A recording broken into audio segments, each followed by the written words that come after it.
Hello and welcome to the Self-Recording Band podcast. I am your host, Benedict Hein. If you are new to the show, welcome. Thank you for joining us. If you are already a listener, thank you so much for coming back.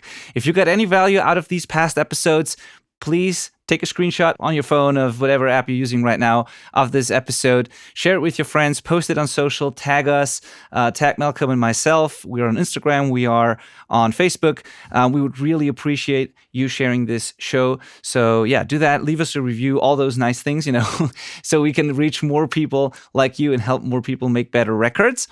And if you are looking for a proven way to improve your recordings and mixes so you can finally release impressive sounding music consistently, then investing in yourself is always the best thing you can do with your money. Better than any plugin purchase could ever be, and by far the best way to improve your skills and learn what it really takes to produce pro-quality records is, in my opinion, personal mentorship, personal feedback, one-on-one mentorship.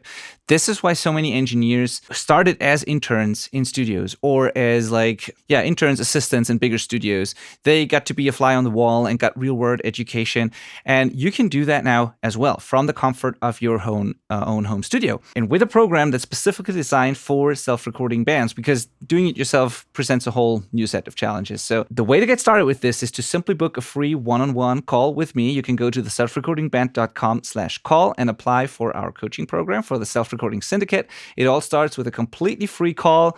Best case scenario, we end up working together and transform your recordings. Worst case, you get an hour of free coaching. Right? So I hope this sounds fair. Go to the selfrecordingband.com/call and let's talk about your music.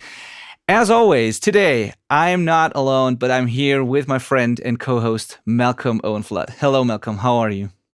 Hey, Benny. I'm great, man. How are you? I'm great, too. I had a phenomenal Christmas break. I'm feeling full of energy, refreshed, ready to start this new year, all of that. So really, really good. Yeah. That felt like the longest break I've had from getting to meet up with you every week. But I don't think that's true. I think probably when I did the Amazing Race, that was probably the longest break. But I've missed you, man. Yeah, I've missed you too, buddy. Totally. This routine, as we often said, has become so important for me every Monday. And as good as this break was, I really missed doing the episodes. And so totally missed meeting totally. you. I guess I'm realizing now for the listener that we didn't skip a beat. We had episodes every week, didn't we? But yes, we did. Yeah. So you're not even aware that Benny and I haven't seen each other for a little bit. Yes, totally. That's true. Hopefully, we'll do it regularly again now. And I'm curious to hear, Malcolm, are there any plans that I should know of or don't know about? Because you said this is going to be. I read some comment where you said this is going to be the year that we finally do something in person together, and I would be so stoked about that. Yes, man, I'd be so stoked as well. Well, number one, I hope that you can make it to my wedding. I would really love that. I mean, of course, it's I will. All very circumstantial, but hopefully you can come out a little early and we could do, something together then, get you out on the stag or something at least. But if we could do a podcast or make some kind of video content or something together, that'd be unreal. But I also have quite a bit of aero points, Aeroplan points, which is they're essentially air miles. I don't know if, depending on where you are in the world, that may make sense or not. But essentially, they're points I can convert into flights. And because I travel so much for work, I have a pretty good amount of them. So I might just jump over to Germany at some point. I would be so all for that. Whenever you want to do that, just let me know ahead of time, and then let's do something. I would absolutely love that. I'm just gonna show up, man. Just knocking at the studio. it'll be this time. Better. You're gonna be waiting for me for the podcast, and I'll just knock on the door. Oh man, I'm gonna wait 30 unreal. minutes late so that you have to start recording without me. Or I guess I'm just doing this one solo. He's a no-show. Yeah, and then I'll walk in. That would be so unreal. Yeah. I mean, do it. But hey, happy belated birthday, by the way, Benny. Thank you so much. Yeah, that was the thing too. Yeah, I had a blast, dude. I don't know if you saw the video, but we've been to the trampoline, a trampoline park hall or whatever. A huge hall with a bunch of trampolines and ninja warrior parkour and stuff like that. And we had a lot of fun with the kids there. No doubt. So had a blast. Yeah, that looked very fun. I decided to celebrate that way this year with the kids and the family, and this was the best decision. Awesome. Yeah. Something we never do is give people a reason to check out the YouTube version of the podcast. There's a video option if somebody wants to watch the podcast. So I want to show off. Hold on, I'm getting it ready. Check out the size of this thing. So for those watching, I'll get it in focus.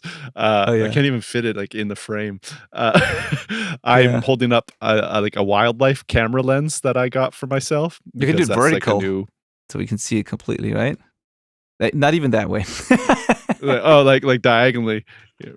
Does that's it fit huge. There? It's huge, man. It's about as big as they come. I got into wildlife photography since Benny and I hung out last, and made a pretty ridiculous purchase of getting a giant wildlife lens, and it's so much fun. It's so fun. I had no idea you actually bought this. I just thought you used whatever you had, but like that's cool. It's pretty serious, man. It's like if you got into guitar 2 weeks ago and then went and bought a Gibson Les Paul. It's like, it's not what I should have done. It was not the responsible choice for trying out a new hobby, but I did it. Okay, here's some news. I actually sold a guitar to get it. Oh, God. It's getting worse and worse. Yeah.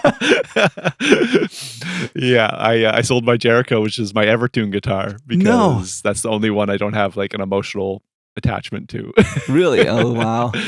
And I do feel sad about that. I'm going to get another Evertune guitar for sure, but I think I'm going to get like a Tele with single coils. We'll see. All right. Well, that's too much for me, man. It's pretty shocking, right? Yeah, totally. And I love this Jericho guitar so much so, actually, like just from the looks of it and the features and all of that on paper, so much so that I actually thought about buying that same guitar just because I love everything about it. I love the Tele shape. Great, I love man. the wood finish. I love the Evertune, the Fishman's, like all of that. Yeah. I sold it to a friend of mine, actually a friend of the podcast. He's in the Facebook community, Derek Madden. He bought it. He lives like 5 minutes away from me, so if I do need to borrow it, it's there, which is nice. At least that, yeah. And it's gone to a good home. It'll be getting used on records like crazy. That's good. So, yeah, it's a little bittersweet. But for now, instead of in tune guitars, I can provide in focus shots of animals. Yeah, and those are great, by the way. If you are, I don't know, follow Malcolm on Instagram, like at Malcolm Owen Flood, I think, right? Then I'm sure you're going to see more of those wildlife shots. At least I hope you'll. Tons. It's going to be a little overkill. Yeah, don't follow me for audio tips. Follow Benny for that, and then follow me for wildlife photos. Which is great. What's going on? And you got to check out those three actually that I saw. Seal photos. The one seal hunting, like in the water where it shows the teeth. That one, and that one's a sea lion. Sea lion. That one's a sea lion. Yeah.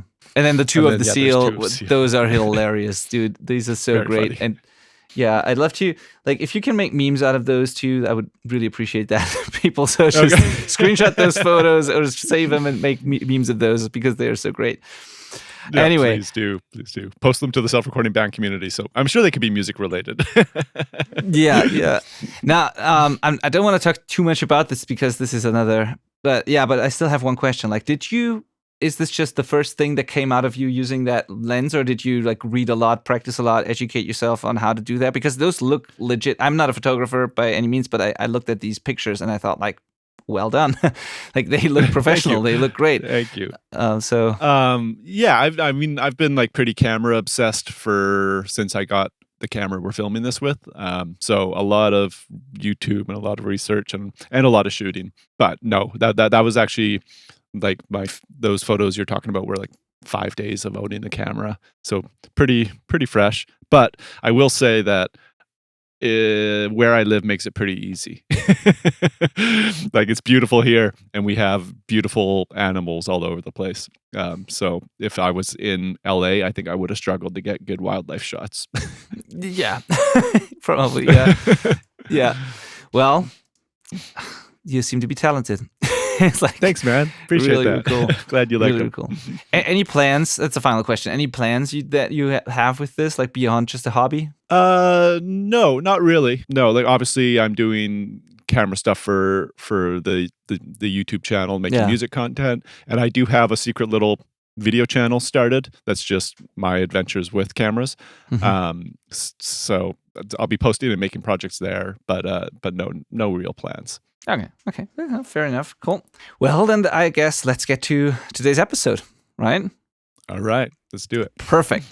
Now, today's episode is about recording and mixing on headphones.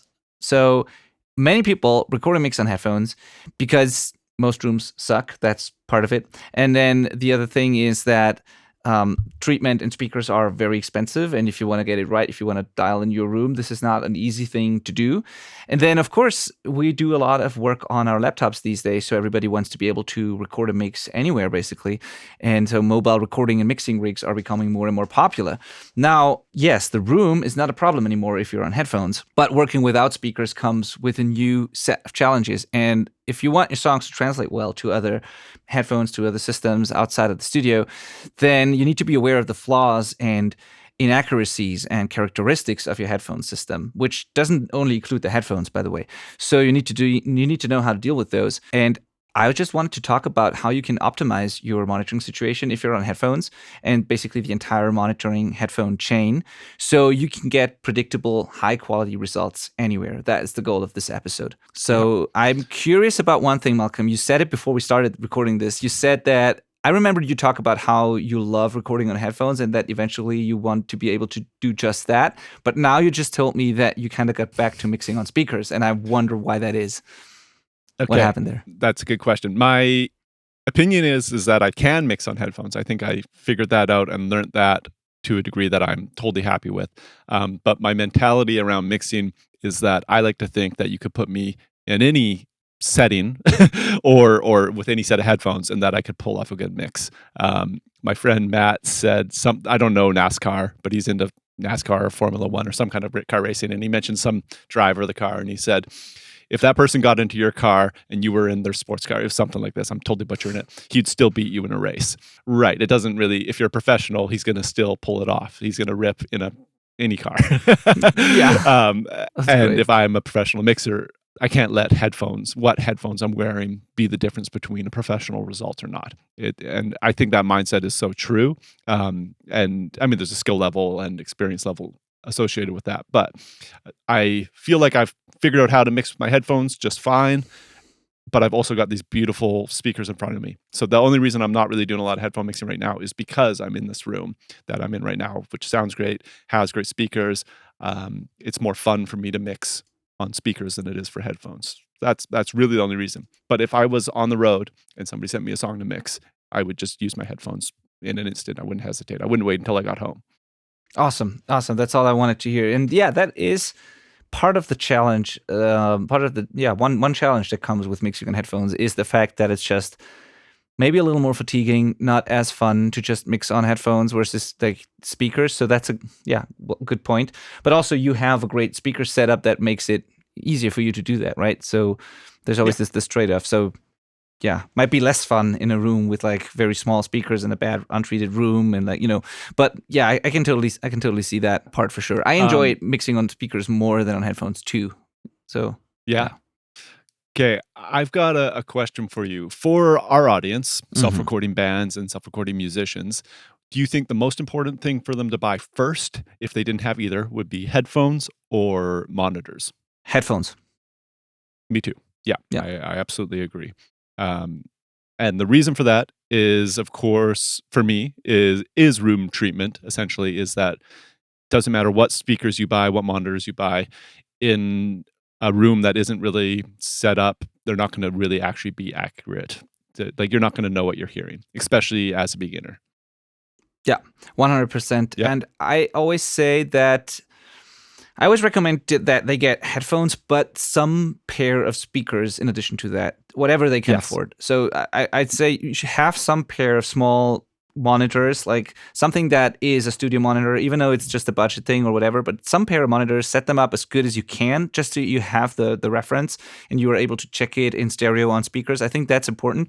But if you really can't afford just one good thing, then it would be the headphones, and then whatever you can spend on crappy monitors, buy those just as a reference, basically. Yeah. To explain this train of thought even more, because I really do think that a lot of people getting started don't think the opposite. They think, Yeah. okay, I see speakers in every studio, I got to get that. Yeah. But the only reason you really need speakers when you're starting is so that your band can listen as a whole. It's like so people can all be sitting around creatively listening to the same song, right? With headphones, only one person's hearing it. So that's a big problem. And then the other thing is you need headphones because you actually literally need them to record something like vocals. You don't want the speakers blaring into your mic. Yeah, there's the necessity of that, especially if you don't have two separate rooms. If you have a all-in-one sort of tracking and mixing room, or Yes. tracking and control room, then there's no way around headphones. And yeah, like as we said, definitely headphones first. And the good news is that you can get a really, really, really good pair of headphones, including all the other things that we're going to talk about to get the most out of these headphones. You can get them at a fraction of what it would cost to get a decent pair of monitors, plus the room treatment and all of that. So it's way more cost effective, and you can even get into like high end headphones for way less than what it costs to get decent monitors. So absolutely. Yeah, totally. Yeah, it's crazy to think actually. Like I spent a couple $100 on the headphones I'm wearing right now, and I can pull off a mix in these versus the thousands of dollars in speakers in front of me. Like it's like, why did I buy those? Yeah, and thanks to technology and like the tools we have available now, there are workarounds for the flaws that come with headphones. Like you can, to a degree at least, eliminate the problems that come with mixing on headphones and get closer to what it would be like to mix on studio monitors. So it's not even that anymore. Like there's the difference between mixing on headphones and monitors is not as big as it used to be, because there are ways to make headphones behave more like monitors, and we're going to talk about that too. Yeah, I think that mixing on headphones only doesn't limit you in any way, as long as you learn those, as long as you practice on those. It will always be a little different than speakers, but it's absolutely doable to make great sounding mixes and absolutely to record with headphones, and it won't stop you from making great records if you only have headphones. So let's start with go ahead. What do you want to say? Well, I'm just thinking that you can make a record with only headphones, but you can't really make most records with only speakers. Good point. Right. You kind of like headphones have to be there. So it's not really even an either or. You're going to eventually want both 100%. But headphones still beat it out in priority. Oh, yeah. Yeah, totally. All right, let's start with headphone choice. And before we dive into like particular recommendations or models, there are like general overall like considerations, I think. So yeah, the three I think we should leave recommendations till the very end, just so people get all this context, and then they kind of know what they're looking for. Oh yeah, you're right. You're right. So there's three things here that I think we should consider, and feel free to add more, Malcolm. So the ones that I came up with that I could think of are, first of all, you want to make a decision if you want to have open or closed back headphones. So there are open headphones, closed headphones. We're going to talk about what that means. Then, of course, you want to get like, do you have to buy sort of affordable, cheap headphones, or do you have to budget to go expensive, and is that worth it? So we're going to talk about that. And then the third part, and that's often overlooked, is the impedance of the headphones, and that has to do with what you're plugging them into, and we're going to talk about that too. So these are the three overall general things. There's more, but those are the main things that I came up with. So yeah, anything to add to that? No. I think that is the list. Maybe comfort or like how they fit would be another one, right? Depending on, I think that's different for every person, personal preference, because you want to be able to work long hours with those. So that's actually a great point. If they're not comfy, because this does take a lot of time. You're going to be wearing them a lot, so if they're not comfy, it's a problem. Yeah. What did you want to say about that, Malcolm? Well, I was just going to start at the open and closed description and the pros and cons of each. Again, going from the standpoint of being a self-recording musician or band, buying your first set of headphones, I think that a closed headphone is actually what I would recommend. Personally, I think just because a closed headphone is going to allow less of the audio you're hearing to escape into something like a microphone, and then vice versa, less of the noise around you is going to get into what you're hearing. So it's just a more isolated experience, which I think for somebody recording themselves is worth more than, say, the sound quality improvement of what you're hearing on an open headphone. I would agree. When it comes to how they sound, there's pros and cons to both open and closed headphones. But I think the pros of having the isolation outweigh everything else if you have to just pick one pair. So if you're a self-recording band, closed headphones is the way to go. And that's also what I started with. The first decent pair of headphones that I got was a closed pair, and I didn't regret it. It's totally the right decision. Yeah. Yeah. Now, one more thing I'll add is that there's often some like buyer's paralysis when making choices in gear you're buying for your studio setup. Mhm. Don't worry about being like, should I have got open headphones? I'm going to want to do mixing later in my career. You're going to end up still needing those closed headphones as well. Like you're going to end up with both. It's okay. Yeah. Yeah, totally. And you can mix on closed ones too. So, Of course. But in general, you can say like for tracking, definitely closed because sound doesn't get out as much and doesn't get in from the outside as much. So that's why you want to get closed headphones for tracking. Example situations would be if you're in front of the mic and you're recording vocals and there's loud playback on the headphones, you don't want that in your mic, but you will have it in the mic. You will have it bleed into the mic if you don't have closed headphones. So this is the one thing. And then the other thing is obviously everything around you. Like imagine you are a drummer and you want to hear the click properly.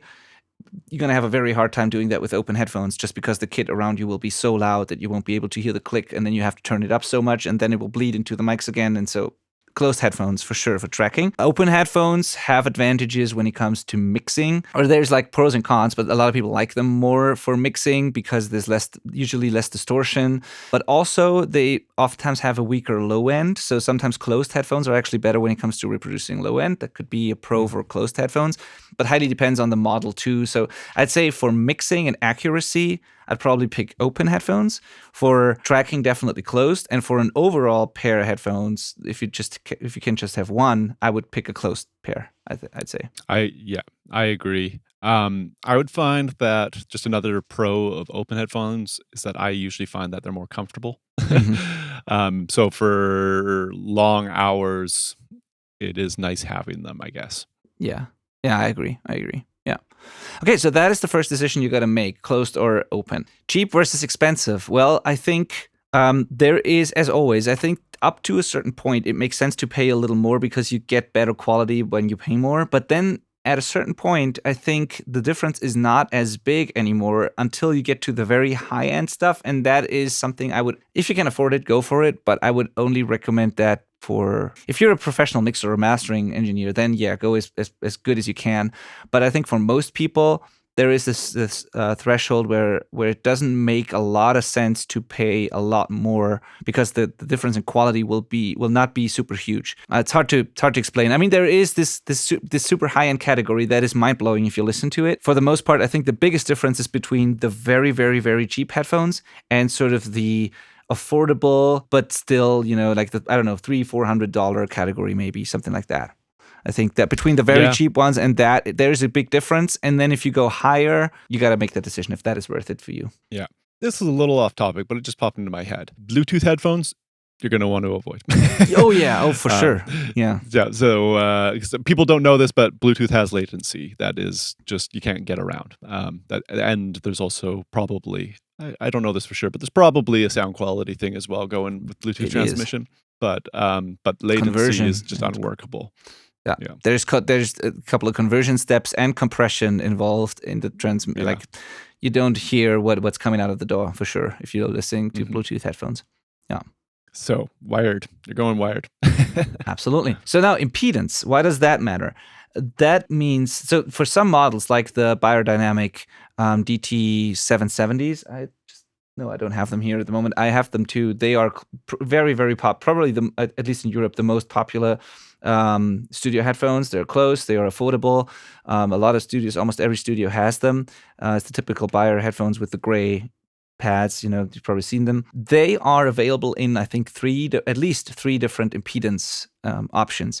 And that is because, so first of all, they sound a little different. They change the frequency response, and some other things too. But the main reason is that if it makes a difference if you whether you plug those headphones into a good headphone amp versus, let's say, a phone. These outputs have different impedances. Some are then also the amps built into those are more or less powerful. And for example, if you plug in a high impedance headphone into a weak phone headphones jack output, you might end up with very quiet headphones, even if you crank the cell phone.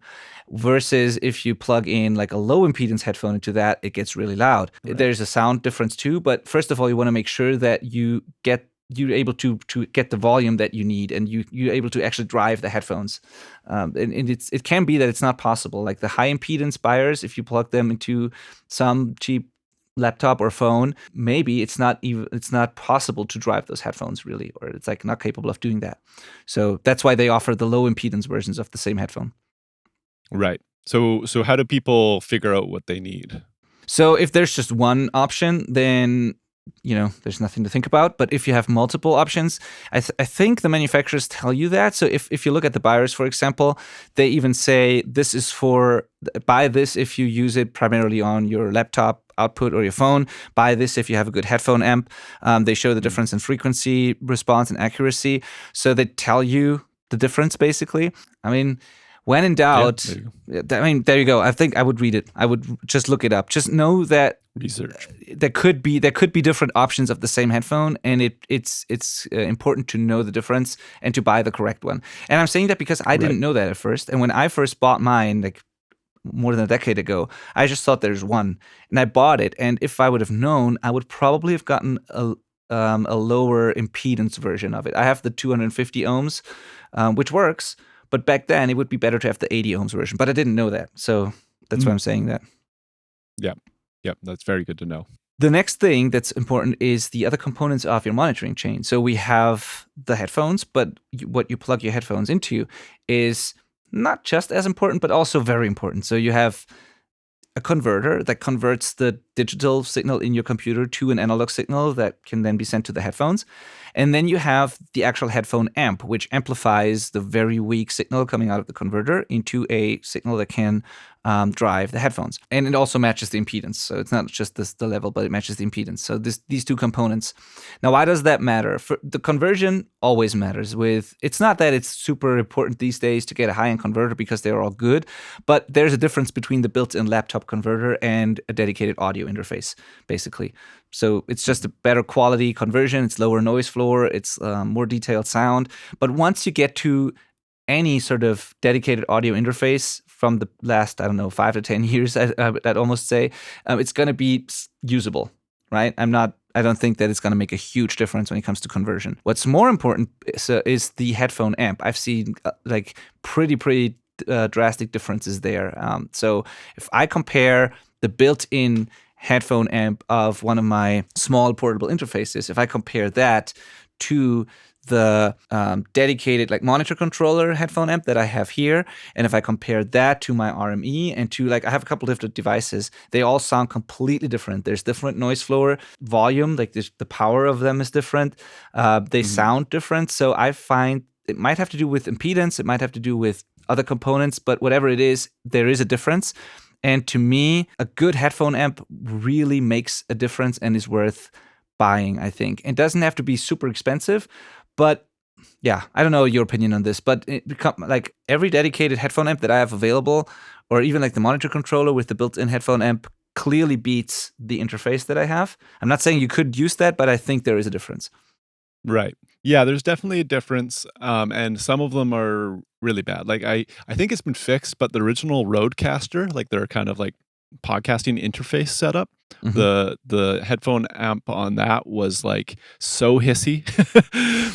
So people thought it was recording that hiss, but it was just it was actually doing a good job at recording things. It just, what you were hearing if you were wearing headphones had a hiss because that amp, the headphone amp was just terrible. It was that's where hiss was coming from. So that can be concerning and have you stressed about stuff that doesn't even exist in your audio chain, really. I think it's less of an issue at a certain quality bar. Yeah. I don't mind the UAD headphone amps. Yeah. That's all I use. I have heard better ones. I've heard the Aventone.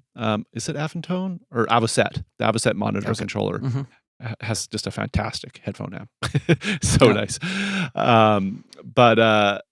Yeah, it is important, but for me, it's It's only important if it's really bad. And if you're listening to this podcast, you probably have other things to prioritize. Yeah. As long as what you're using is good enough. Yeah, I totally agree. If you have a decent interface, the converters and headphone amps in that will probably do.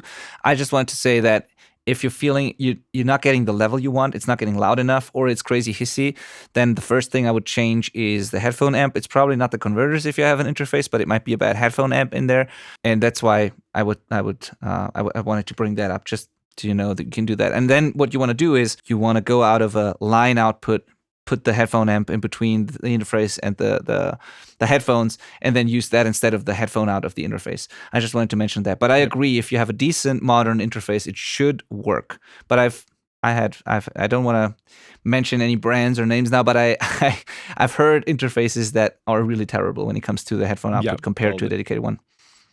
Now, one advantage to maybe upgrading this is that it might give you more headphone outputs. So if you go into a nice headphone amp or monitor controller, it might have multiple headphone outputs where your interface maybe only had one. So that could allow more people to be on headphones in the studio, which could be a necessary thing. Yeah, for sure. And I think there are even this one neat solution for on working on the go. If there are headphone USB, like it's almost an interface, but I think they just call it headphone amps or headphone converters or something. There are like these small interfaces that you can plug into your laptop, and then you plug the headphone into that, and it's basically just like a USB stick with a headphone output that has good quality conversion and headphone amp built into it, and you can sort of bypass the output, the headphone out of your laptop. And I think that could be a good idea for people working on the road a lot, but they don't want to carry around the heavy interface or something. There's solutions for that too, and that is definitely worth it, I think, because unless you have, I think with the latest MacBook Pros, I got to say that it's actually really decent. Their headphone output works at least. So I'm kind of surprised how well that works. But if you have an older laptop or one of the more common consumer laptops, then it's definitely a good idea to not use that and buy one of those instead. I can't remember the name of the ones that are popular there, but it's the AudioQuest Dragonfly. Oh, Dragonfly, that was the one, DAC headphone amp. So they're meant to be great. I know people that use them and swear by them. Pretty cool little devices, but that only really works if you don't need an audio interface, right? So that means that you're not really recording anything. You're just, maybe if you're programming beats, entirely in a DAW and mixing that, then it's a great buy. But otherwise, you're going to need to bring an interface along anyways, I guess. Yeah, totally. Yeah. Okay, cool. Enough of that. Now let's come to some common problems and workarounds. And these are things that everybody has to deal with. And no matter what you have, and even if you have a decent headphone amp and an interface and all of that, those things are things you have to solve. So let's say you pick your headphones, you have your interface, you have all of that. I'd say the first sort of problem that you will run into is, at least that was always a problem for me, and we kind of talked about it already in the beginning, is that it's more fatiguing to work on headphones, especially for longer hours, versus working on speakers. So you gotta find a pair that you're comfortable wearing, and that is that you like the frequency response of. It's also a matter of personal preference. It just has to be something that you can wear for extended periods of time without, being too fatiguing or even painful. Some headphones are just painful after an hour or so. So that I think is really important and cannot be overestimated. So totally. And the workaround here is to take advantage of those closed ear headphones that are sealing out the background noise around you and listen really quietly.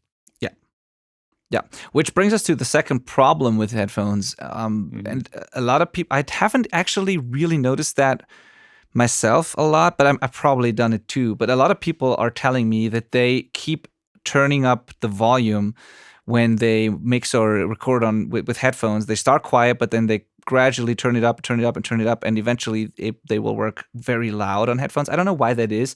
I feel like I don't do that as much, but a lot of people told me that this is a problem, that they just, for whatever reason, always want to crank the headphones. And what that does is what you're hearing is going to be less accurate. So because, the way we perceive things changes with the volume, and it's going to be more fatiguing. It can even be damaging to your hearing, all of that. So there is advantages to keeping the monitoring volume consistent and low enough. But for whatever reason, people tend to mix louder on headphones. I don't know if you have thoughts on this, Malcolm, but this is what a lot of people have told me. The theory I have for why that is because of the lack of context with the other volumes. So the only thing Hmm. you're hearing is what's in your head, and you don't have like if somebody was. That's why people yell when they have headphones on. They don't have that context of what volume is anymore. So if you had one ear slightly turned like pulled off, and there was somebody beside you and you're communicating, I bet you would find a volume that kind of works with that relationship to the outside world. But when it's just you in your own world, it's really easy to just crank it up because it starts feeling better and better. But you will rue the day that you crank your headphones. You won't get good work done.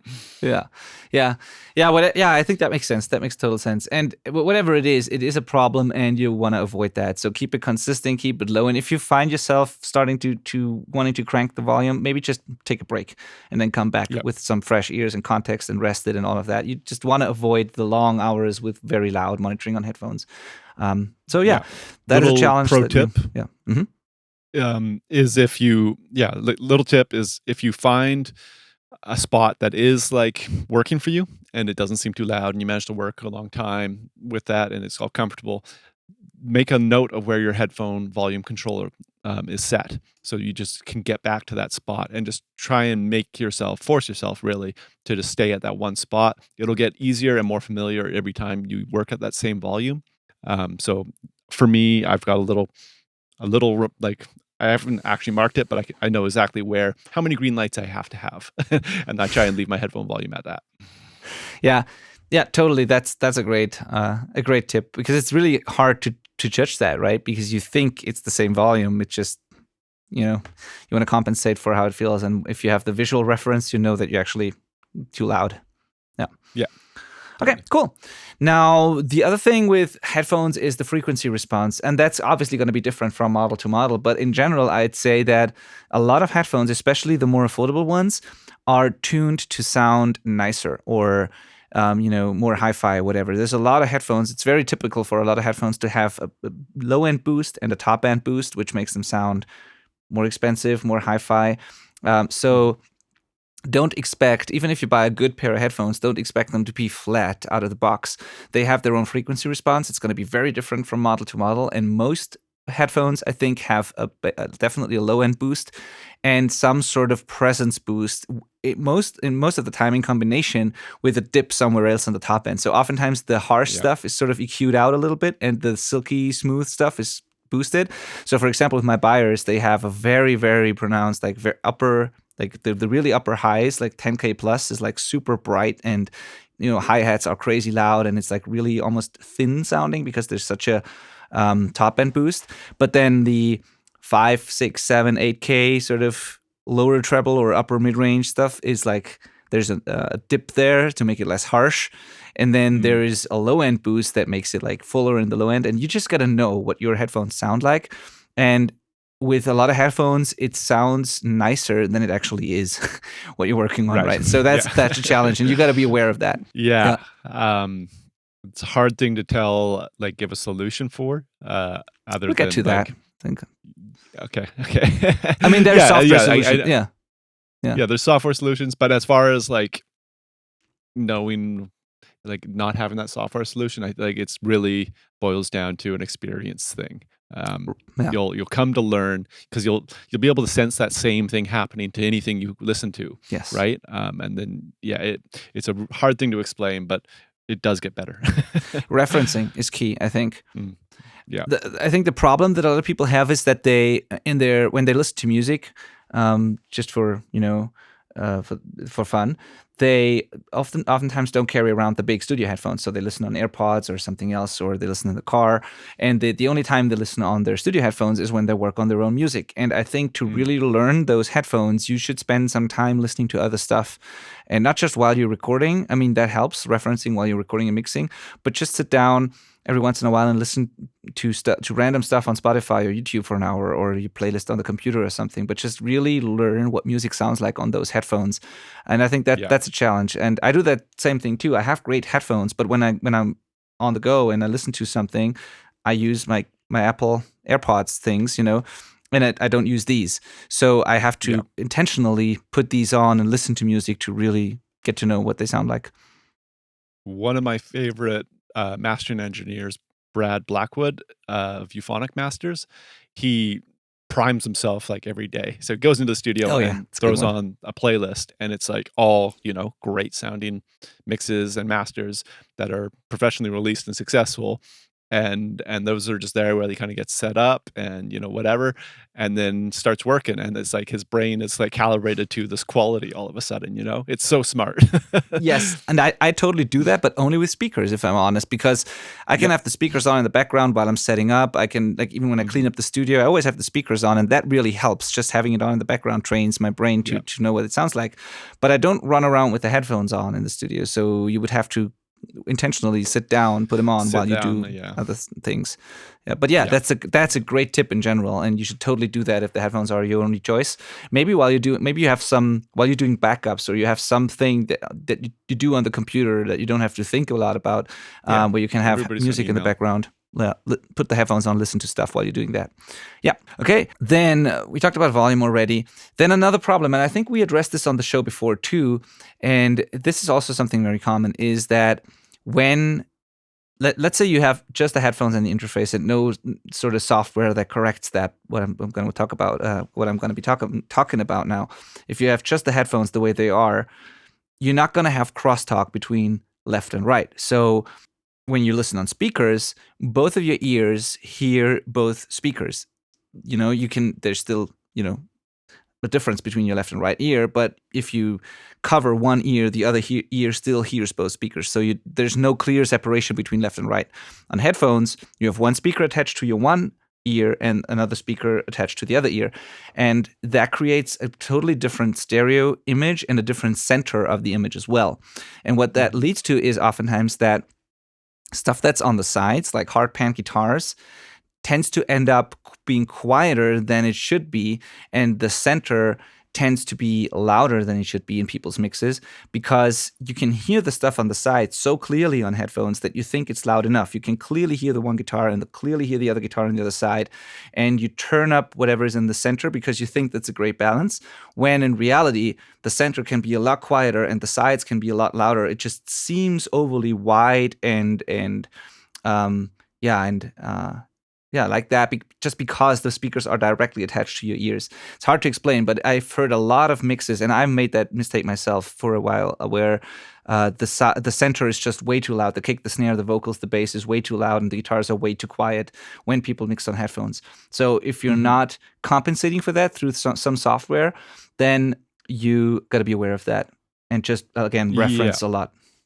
Yeah, referencing is the answer for me. Every time when I first got these headphones, I would listen to something on Spotify, and it's like, wow, that snare is not far forward when I have these headphones on, and I got to be used to that. I got to be okay with it. And so, yeah, it's totally a trick. And like you said, it's something I see all the time for headphone mixes. It's like, oh, they weren't compensating for that change in the imaging. Totally. Yeah. Before I'm going to explain my thoughts on the next one, I want to ask you, Malcolm, do you notice a difference in how you apply reverb or ambience or other kind of wide or deep sounding effects when you work with headphones versus speakers? Is there a difference to you? Slightly. So a lot of reverbs aren't I don't even know actually how to technically explain this, but if you send a mono signal that's maybe panned hard right into a stereo reverb, often that reverb will recreate reverb, but out of the left and right speaker. So you've got an instrument panned one side in your mix, but the reverb for it is coming out of both speakers. It's like not I don't know. There's probably a technical term for that, but some reverbs do compensate for that. And if you sent just a hard right signal into that reverb, it would only come out of the right side of that. But a lot of them don't. And with headphones, that sounds pretty weird to me if it's on its own. If it's in a mix of other instruments, it doesn't matter to me. But if it's like a guitar starting a song and there's just the reverb signal coming out of the left side, but the guitar is hard panned right, that sounds really weird for me, where I take off the headphones and hear that, it sounds totally normal. So that's really the only thing that comes to mind of how reverb sound different with headphones to me. Okay, that example is actually a pro in my opinion, like an argument for headphones, because I think it's important to catch those things. Sorry. Yeah, Yeah, I you're agree, totally 'cause, right. like, I think that's a perfect answer, but I think that's actually an argument for headphones because you might miss those things if you mix on speakers. exactly. Yeah. Sometimes I want to do that intentionally. Sometimes I add a touch of stereo ambience to a hard pan guitar because it's also, to me, always sounds really weird on headphones if it's just hard pan and nothing's on the other side. Then it sounds like you're deaf on one ear. So I often don't want that too. And you could bring in the guitar slightly for that part. That's one solution. Or you could add some sort of stereo information like an ambience, a very short reverb that just adds a little bit on the other side, and all of a sudden it's still hard pan, but it's not like you're deaf on one ear.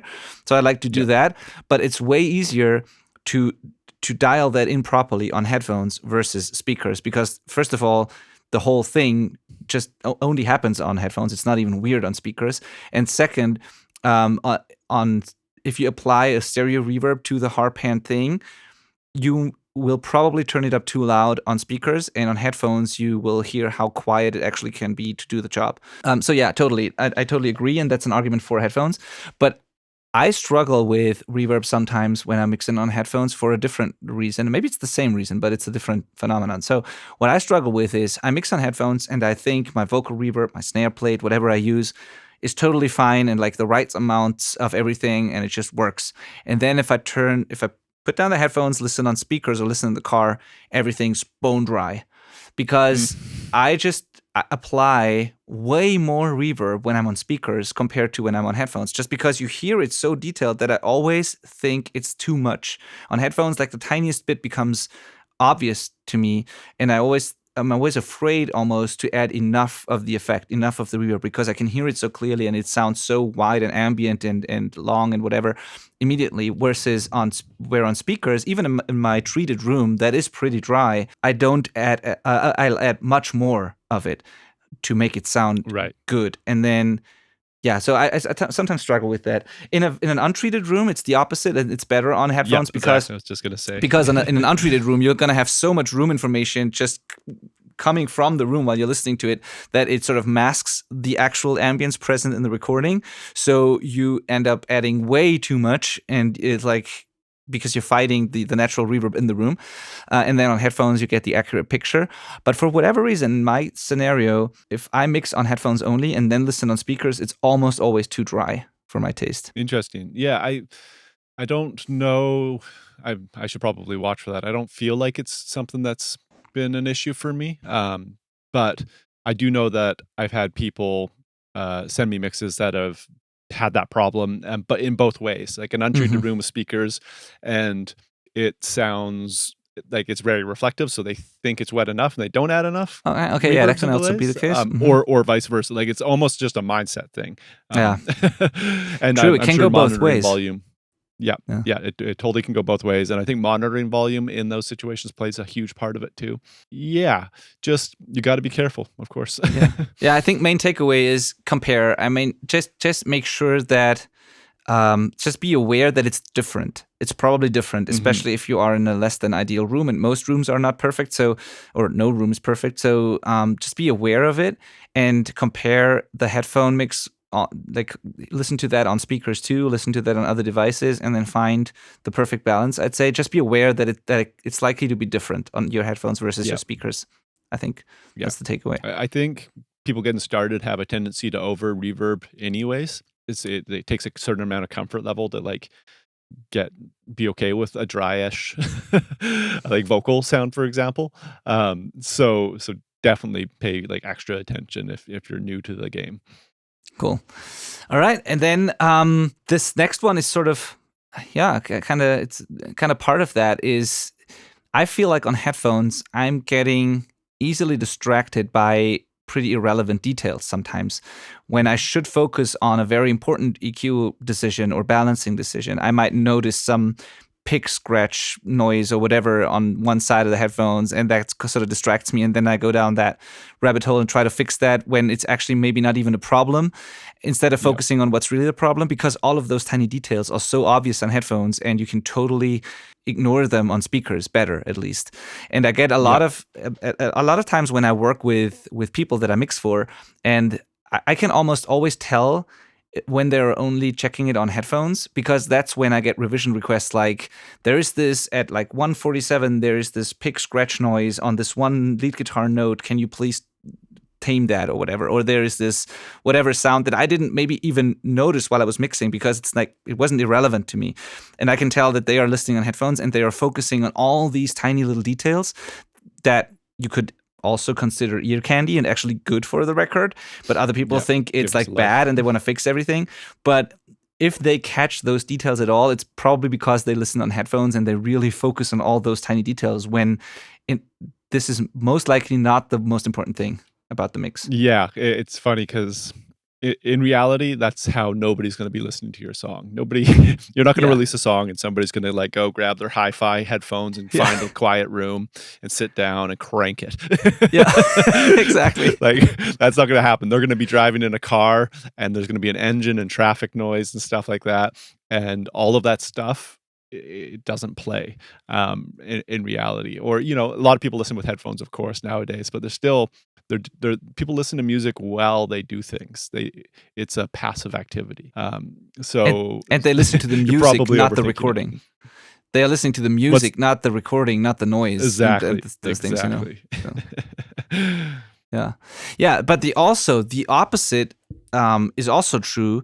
That is also an argument for headphones sometimes, because for example, if you're editing and you want to make sure that you don't miss any clicks and pops and you get the crossfades right and all of that, then headphones are really good for that because of that same reason. Because you might miss those clicks and those artifacts on speakers, but you clearly hear them on headphones. So there are some audio tasks that are almost impossible on speakers, but easy on headphones. Yeah. Before we started this podcast, my last studio space was I lived in like pretty much a tiny home. So I had a fridge like 5 feet away from where I was working, like a full fridge that would just, boot up and that hum would come on. And if you're doing very tedious low level editing, that's masking that noise floor. So closed headphones, throw those on, and that would kind of be my solution for if I really needed to hear, like if there's like a click track just hidden in the background there that I think could come up later. I need to clean up those spots, kind of thing. Headphones were the only way for me to work in that situation with a fridge right beside me. Yeah, totally. And I think even in a quiet studio, there are some things that I clearly hear on headphones, but I have a hard time spotting on my good monitors. Yeah. So some very subtle clicks and stuff, it's just easier to hear that on a headphone, I think. Totally. But yeah, so pros and cons to that as well. You just got to be aware of the difference that it makes. And now the story you just told about the fridge, this brings us to the next point there. The outside noise floor around you, of course, matters more on speakers because, it's directly masking what comes out of the speakers. But I feel like it's very cool that you added this point here because depending on the type of headphones you have, it can be really weird sometimes because you think you hear only what's coming out of the headphones, when in reality something outside is happening and you don't realize that this is outside and you think it's part of what's coming out of the headphones. At least that's how I interpret that point here. But I had this sometimes where I was fighting something and it drove me nuts because I didn't know how to fix it until I figured out it wasn't even in the mix. It was coming from the outside, but I couldn't tell because totally I had the headphones on. Or, and like those noises can mask like frequencies entirely. Like low end can really be a problem mixing if you're in like a environment that has a low rumble. So my favorite story of falling for this mistake was taking a mix on the road with my laptop. This is years ago, like 2015 or 14 or something. So just headphones straight into the laptop. I'm just going to make it work. And I was touring with my Band of Rascals, which, by the way, our intro music is my band. I don't think we ever really mentioned that. But if you've heard this podcast, you've heard some of my music. But so I was on tour with them. We toured in an RV and we have to take a ferry to get off Vancouver Island where we live to go on tour anywhere. So I would just stay in the RV and mix, sitting in the RV, and ferries are very loud. And so it's just like this low kind of noise constantly. And I tried to do a mix while I was taking this, hour and a half long ferry ride. And I was like, nailed it, finished it. And it was like the worst mix I've ever done. Like when I heard it without that noise floor, like shit was wrong. Everything was wrong. It was like, oh wow. And it was so loud. I remember having this huge headache when I was done because I just cranked my headphones to try and get like past that, which introduces more problems like distortion and not being able to tell levels and stuff. It was horrendous. Yeah. Yeah. It was one of the Fairies. few times that I just deleted it and started over. Yeah, I think a ferry is pretty much as bad as it gets. I was thinking about, mixing on a plane or a train. Yeah, or I've something tried the like plane that. too. The plane never works. Yeah, that's for various reasons. It's very tricky.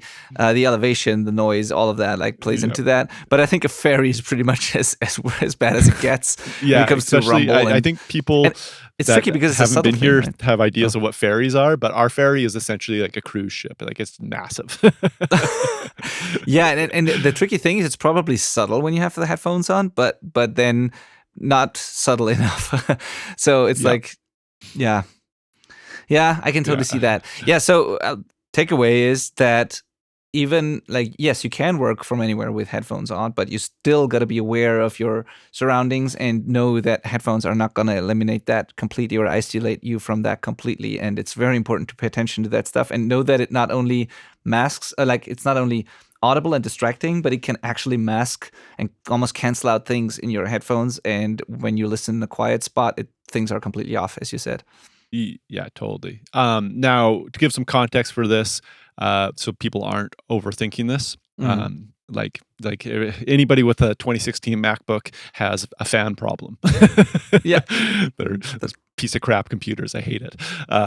But like you can still work with that fan noise. Don't worry about it. You just gotta. What we're saying is optimize as best you can. If you can work in a quieter space, do so. If you can't, you just got to make it work, of course. It's not as much of an issue for things like editing or recording necessarily, especially if it's DI'd instruments. But for like another example, I've got a washing machine upstairs for my studio, and I can do 99% of my work with that thing running because my studio is really well insulated. But if I'm mastering, I just wait for that load of laundry to be done. And because it matters for me in that context, but Yes, otherwise, sure. it's not going to stop me. Yeah, for sure. Yeah. Okay. So now, what can you do about those things? I mean, mainly be aware of them. Try to work in the quietest possible environment you can, and if it's not quiet, then be aware of what's happening around you, and always double check and stuff. So just know about these things that we've been talking about right now. Also, the specific characteristics of your pair of headphones, and then those general problems, common problems that all headphones share, sort of. But then there are some workarounds that help you with at least some of those things. We can't do anything about the noise, basically. I wouldn't recommend noise-canceling headphones or anything like that for mixing. They are completely screwing up the frequency response, and most of the time they are Bluetooth or consumer speakers anyways, or headphones. So that's, I think, is not a good option.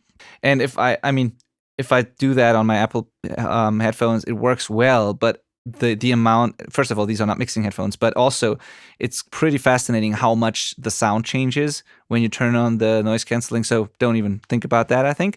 But there are things you can do to prevent some of the things, or to prevent some of those problems, or to find workarounds for them.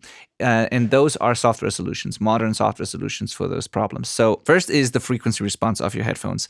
This is, I think, the easiest one. It's not so easy in a room. There are ways to do that too, but in a room and speakers, there's a lot, like the room will be bad if it's a bad room, and compensation can only go so far. But with headphones, it's actually pretty easy because you can take the room out of the equation, and you just have to correct the frequency response of your headphones. It's not going to turn them into high-end headphones because there's transient response and all of those things, but it's gonna you are able to create a flatter response, pretty flat response actually, and get a more accurate listening environment that way. And I think the most popular solution for that is Sonarworks Reference ID. It's a program that you install on your computer. And there's a headphones only version, and then there's one with a measurement mic where you can also calibrate the speakers. And what that program does is you tell the program which headphones you're using, and then it has, for most of the common mixing headphones, it has presets profiles built into it, and then you tell the program which pair of headphones you're using. You pick the profile for that, and then it compensates for the inaccuracies and flaws in the frequency response. And you can make it entirely flat, or you can mix it and go sort of in between. You can correct it just a tiny amount. You can change the overall behavior a little bit, but if you want to, you can make it just as flat as possible, and then you don't have these things anymore that I was talking about before, where you have the bass boost and the highs boosted and the upper mid-range dip and all of that. You can compensate for that. Yeah. I have to say that if I do that with my buyers, for example, the first time I did it, I was shocked because I thought it sounds way worse than without it. And I was like, why do people like that? Why, what's behind this? But then I gave it a try, and I stuck with it, and I listened to a lot of music on it, and I made mixes. And then all of a sudden, I got used to it, but then also I realized the value, and I realized how much more honest everything sounded with the calibration, and how much better everything sounded on the headphones compared to how good it actually was without the compensation. So when you first turn it on, it sounds way worse, in my opinion. And then you got to get used to it, and then you find out about the benefits, I think. Yeah, it hurts because like the truth is ugly. Yeah. That's what's happening. You're hearing it more accurately. So it's like, well, you may think that's less pleasant sounding. That's really what's actually happening there, or more closely. So yeah, the truth hurts. Yeah, totally. So Sonarworks reference ID, I think there's a trial for that probably. So just go to their website. It's not an affiliate link or anything. Just go to their website, see if you can try it out, and test it with your set of headphones. I really recommend this for most people. I think with speakers, I'm more careful recommending it because I think you should treat your room first and all of that. But with headphones only, I think it's a good idea for most people. So just try it out. Totally agree. I do not mix or master ever without reference ID, but I do not track with it. Benny, I know that's different between us just because of our workflow, but I do want to mention that like it is totally one of my top tools. Love it to death. Won't work without it. But I am totally happy to track without it. That's because I generally think I know what I'm doing and know what I'm hearing and can make guesses to if what I'm hearing is at all accurate while tracking. And if I had the workflow you had, Benny, I totally would track with it. Yeah, I could totally see that. I use it for everything because of two reasons. First of all, I have Cubase, and there's the control room where you can insert the plugin on the monitoring path only, and then you can just forget about it. So you cannot accidentally leave it on the mix bus like it's the case with other DAWs. So I just have it there, and I never think about it, and I just switch between the profile for my speakers and the profile for my headphones. That's it. So that's one part of the reason. But the other reason is I just like consistency. I like to listen to my headphones one way, basically. I want to hear them with the calibration, and I don't want to.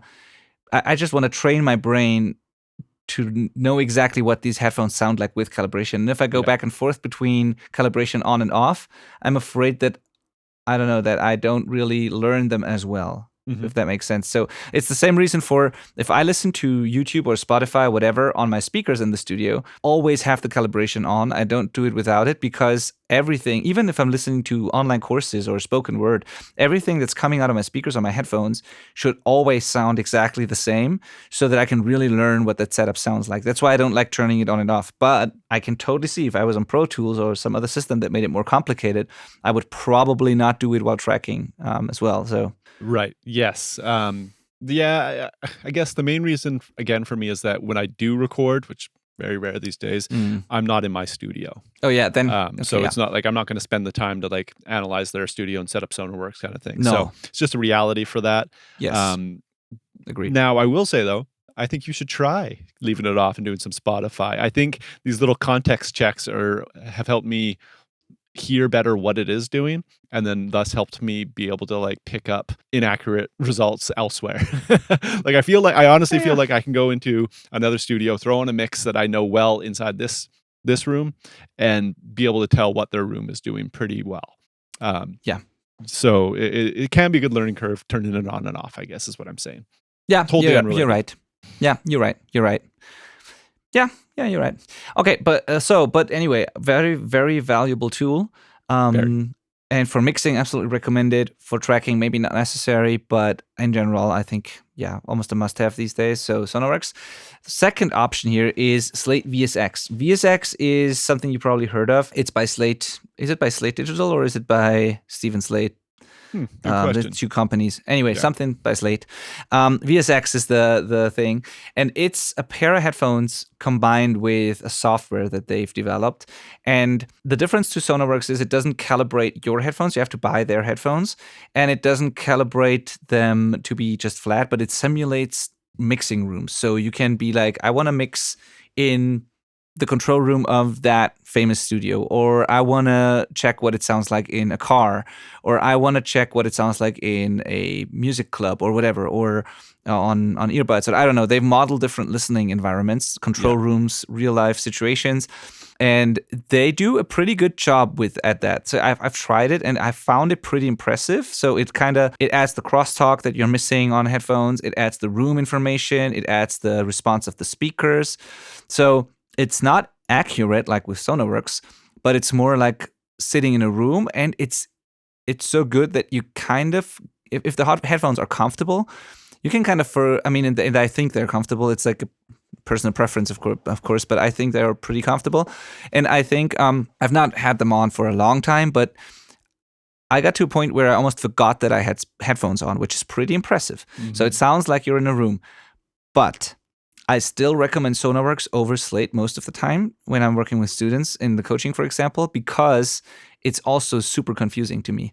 Because I think it's way better to have a pair of headphones that you know really well, that are calibrated, where you know this is an accurate monitoring situation, one that you can trust, one that has no room information, one that is like flat and accurate, and you can learn it pretty well. And I think this is way better than having all the options in the world, including all the flaws and inaccuracies, because unless you really know what you're doing, because this can be so confusing. Like, how do you know? At least to me, it was like, I don't know how to explain that. I mean, I think I could handle it because I kind of know what I'm doing. At least I would hope to think so. But but I can see it be totally confusing if you switch between different control rooms. Everything sounds different. Nothing sounds really perfect and accurate. You don't know what to trust. And I just prefer to have one accurate reference versus all of these options. That's my take on it. That's a great take. Yeah, and if you are disciplined enough to just pick your favorite mix room on the Slate system, stick to that, and every once in a while check it on other systems, good. That can work as well. But I've talked to a lot of people who are constantly, every day, switching through or cycling through 10, 15 rooms and then not knowing anything anymore because they don't know, like, what should I trust? Like, is this accurate? Is this accurate? Am I somewhere in the middle? So. To give a theoretical example that explains your train of thought is that I would have a much easier time mixing a song in my little studio here where I am right now compared to like Abbey Roads, which is obviously an amazing studio where amazing records have come out of. But I know this room. I don't know that room. It doesn't matter that that's a nice, giant, fancy room. It's just that I know this one. So that kind of, I think, explains why that is. But the other thing that happens when you have all these options that you can just flick through is that you're going to be mixing and then you're going to flick through and be like, that one doesn't sound good. I'm just going to keep going until something tells me that I'm doing it right. Totally. And one of them will make your mix sound better and you'll be like, great. But in reality, you just had a bunch of other profiles tell you have problems. Yeah, totally. That's a great point. I didn't even think about that, but you're looking for confirmation. And that's the same thing that happens when people ask a lot of people for feedback, is oftentimes they don't really want the feedback. They just ask often enough until somebody says their mix is great. And another reason to be careful choosing the songs you reference with, like choose ones that you know sound good. If you compare your song against them and your song doesn't sound good, don't just go looking for another reference track. You just got to look it in the face and be like, all right, I got to keep working. Yeah, for sure. So I'm not bashing Slate, by the way. Like, I think this it is a phenomenal product. It's impressive. It sounds great. I think it's just very dangerous. And when in doubt, I would just pay the $100 for Sonarworks, buy a decent pair of headphones, really learn that, versus investing into that system. It's not crazy expensive too, but it's my personal preference. That's all I'm going to say. It's not a bad product, not at all, but I think it's dangerous, and I would rather have one pair of headphones with Sonarworks. Yeah, I'm personally in that boat too. But yeah, So, yeah. it's definitely a good set of headphones. Like I know people that use it, and I totally respect their work. Yeah. That being said, if you prefer the way speakers sound and you just can't handle the typical flaws that come with headphones and all those challenges we've been talking about, then it might be your product. I can Right. deal with that. I can handle that. So I'm fine with headphones and Sonarworks. But if you want the crosstalk, if you want the slight room information, all of that, then Slate all the way. Personal preference, I guess. So, Yeah, great point. Yeah. So another product is DAVR. I think this is what you pronounce it. This comes included with my Plugin Alliance bundle that I have. It's by a company called, what is it called? Dear Reality, and the plugin is called DAVR. It's similar. It's not as fancy looking, but I mean, yeah, also quite impressive. Doesn't give you as many options, but you can simulate a room basically. You can just say midfield, near field, main monitors. You can dial in the amount of room information, crosstalk, and all of that, and it just tries to eliminate the problems with headphones and makes it sound more like a room. Period. It's just an alternative program. You'd have to try it and see if you like it. Works great. Then there's another one that's called Real Phones by D-Sonic. This is also very similar. It calibrates. I mean, with that, I think you can do the Sonarworks thing.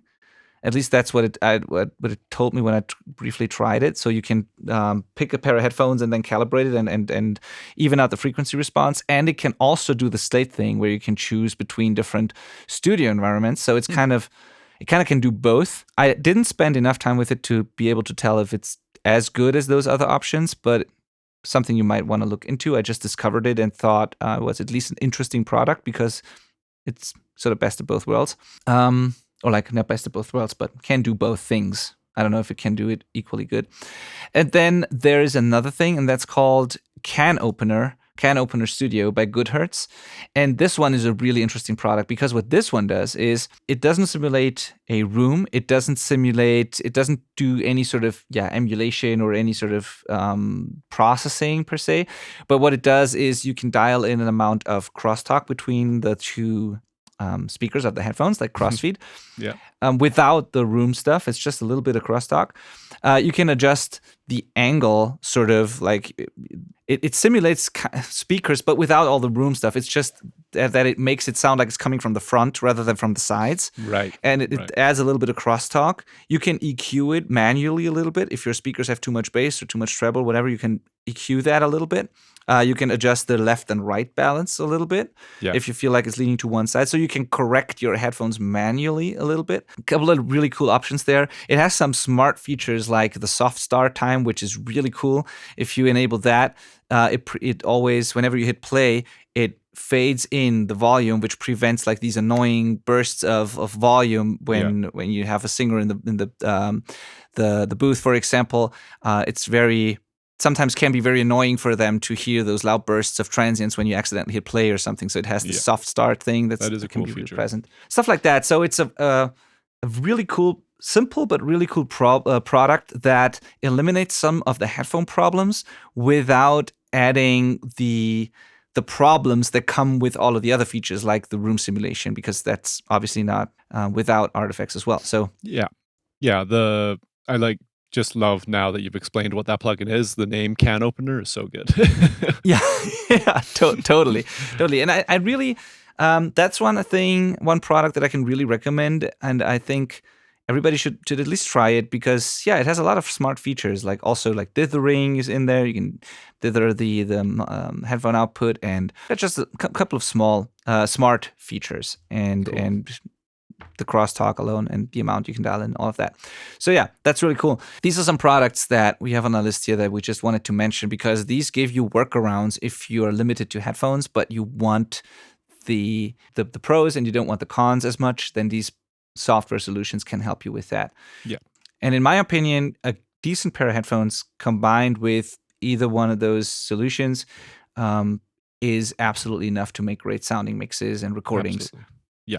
Yeah, exactly. That's again why we're so pro headphones as a priority, is because if, matter of hundreds of dollars, you have something that can give you professional results. That's pretty crazy. Yeah, Absolutely. Now, what are some models, before we wrap this up, Malcolm, what are some models of headphones that we can recommend if you're Yeah. So new again, to this? we left this to last just so you could have all of these contexts and problems and all that and solutions in your mind and kind of think, okay, I could see that being an issue for me versus uh, somebody else. Everybody needs something slightly different. So for me, if it's a closed headphone and it's your first set of headphones, I'd recommend the Audio-Technica ATH M50X. You've probably seen them everywhere. They're probably the most over here. They're easily the most popular headphone for music recording, period. And then for closed headphones, and by the way, they're like $200 Canadian, so really affordable. It's awesome. Yeah.